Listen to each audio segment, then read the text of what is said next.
we have another quality which is called Sat. Sat means eternal existence. The soul is eternally existing in the spiritual world, in the world of time.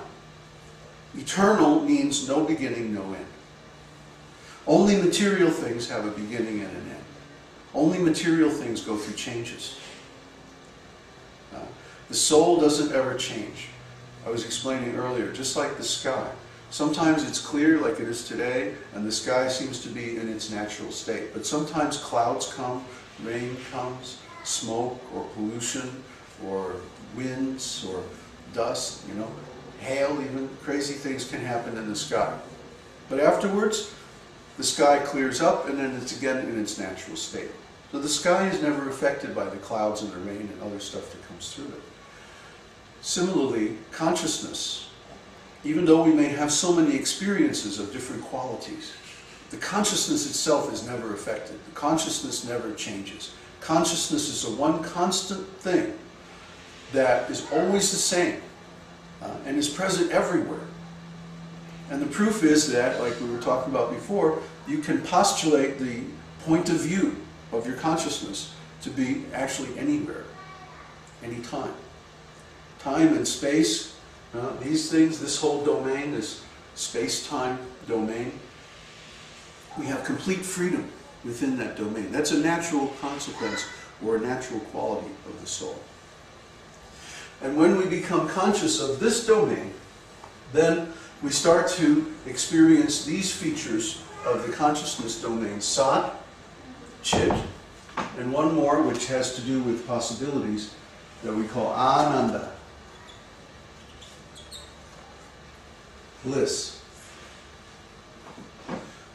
So the qualities of the soul are Sat, eternal existence, Chit, eternal consciousness, and Ananda, or infinite possibilities. But we only experience this when we are aware of the spiritual domain, the time domain. We don't experience this in material life, or we do, but to a very, very limited extent. Why? Because our existence here is conditioned by material laws. Material law affects material objects, and spiritual laws affect spiritual objects. And the two don't mix, like oil and water. You can temporarily force them to mix by shaking up the container or something. But then they immediately separate due to their different natures. So right now we're like oil and water. We're mixed up with this material body.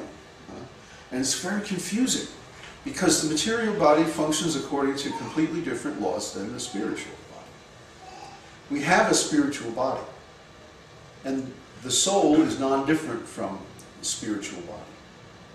But we've forgotten that body, and now we're identified with this body, and because of that, we're in so much trouble. We have to go through so many uncomfortable experiences, like gestation and birth and growing up and being picked on by the big kids, and then we have to work for a living and struggle to make so much money or make our way in the world, and then we have family and we have all those issues, and then finally we get old and we retire and then the body starts to fall apart, and so many problems one after another, all due to the change of the body. The body is constantly changing. The body, like every material object, goes through 7 stages of manifestation: conception, gestation, birth, growth, work or the production of byproducts, dwindling, and death. Everything in the material world goes through those 7 stages unavoidably by the pressure of time. So we find ourselves, pushed into this material world, like squeezed out like a tube of toothpaste from the womb. And then we have to deal with it. So we go searching for knowledge. And what do we find? We find there's these great knowledge traditions in the world, and they all say the same thing. You're not this body, you're the soul within. But because none of them are truly contemporary, none of them are actually living, all the ancient wisdom traditions have been interrupted. Therefore, they're of limited value because they're not really connected with their roots. They're not really grounded. Only the Vedic tradition. The Vedic tradition is the only tradition that is still alive and originated before the current age of degradation. Before 5,000 years or so ago, when things started getting really heavy on this planet. And up until that time, there were many traditions all over the world. But most of them have been destroyed in the last 5,000 years, or interrupted. And we may have their relics, we may have their books, we may have some cave paintings, or some sculptures, or some Rosetta Stones, or something like that. Ruins. But we don't have a living tradition that's been passed on from master to student all that time, except for the Vedas. The Vedas go back more than 100,000 years. And the esoteric teaching is like the essence of that tradition. It's an enormous tradition. If you had all the Vedic literatures, let's say, collected in this house, it would like fill the whole building. There's an enormous volume of literature there, all in the Sanskrit language. And it's all written by people of enlightened consciousness. And then they pass that knowledge down to their disciples, not just book learning. The records are there just to verify everything and to keep everybody straight. The real thing is passed down as like a personal apprenticeship from master to student. And this has been going on now for thousands and thousands of years. And they have all kinds of safeguards to prevent changing the knowledge. Like there are checksums built into the Sanskrit poetry so it can't be changed without somebody catching on. And then there are 4 repositories of identical historical literatures in 4 places in India, and they periodically cross-check them with each other to make sure that the continuity of the knowledge is there. So the Vedic tradition is the only one that hasn't changed, that hasn't been altered, that hasn't been destroyed. When the British took over India and the Muslims took over India, they went underground. They went into their caves, where nobody could find them, and they kept these traditions alive in secret. And now the internet is allowing us to bring these traditions out and actually share them with the whole world without changing anything. We have all the Vedic literatures on our site. You can download them, you can read them at your leisure, and you can also post questions and we'll respond. So, can we ask questions? Oh, anytime. The 100,000 years that you mentioned are kind of very hard to understand. It seems much longer than any other trace of cultural activity of human beings. So, what is the evidence, or what makes us believe that it's 100,000 years? Okay. Uwe is asking for the people on the web.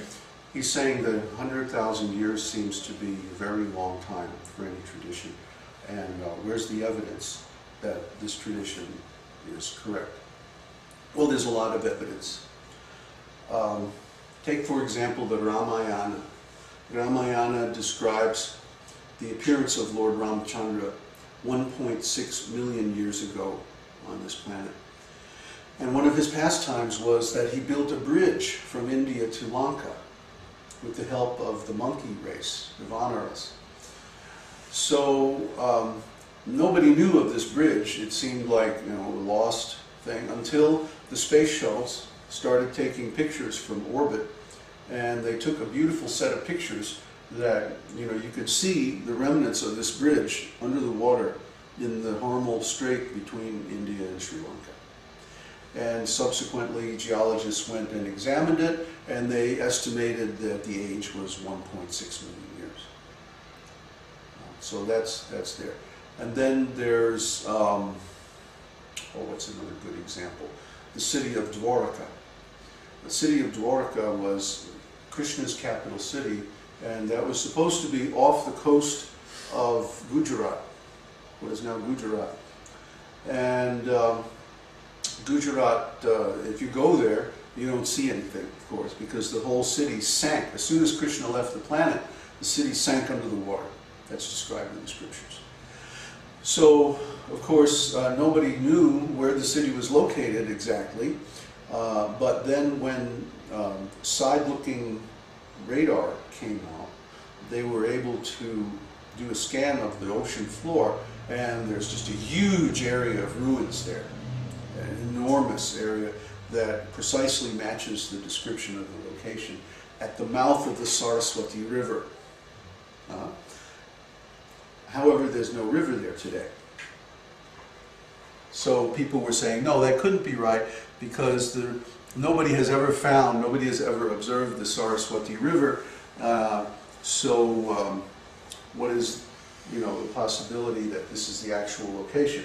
Well, then again, by radar from a satellite this time, they found an old riverbed in exactly the location of the Saraswati River that's given in the Vedas. What happened was there was some kind of an earth movement, some kind of a tectonic shift, and the water that was coming down into that valley suddenly got shunted over into this other river valley, and so the Saraswati River dried up. So now that India is doing its own archaeology, and they're not under the British anymore, they're finding all of these old towns that were mentioned in the Vedas as being on the banks of the Saraswati in this dried up river valley. Of course,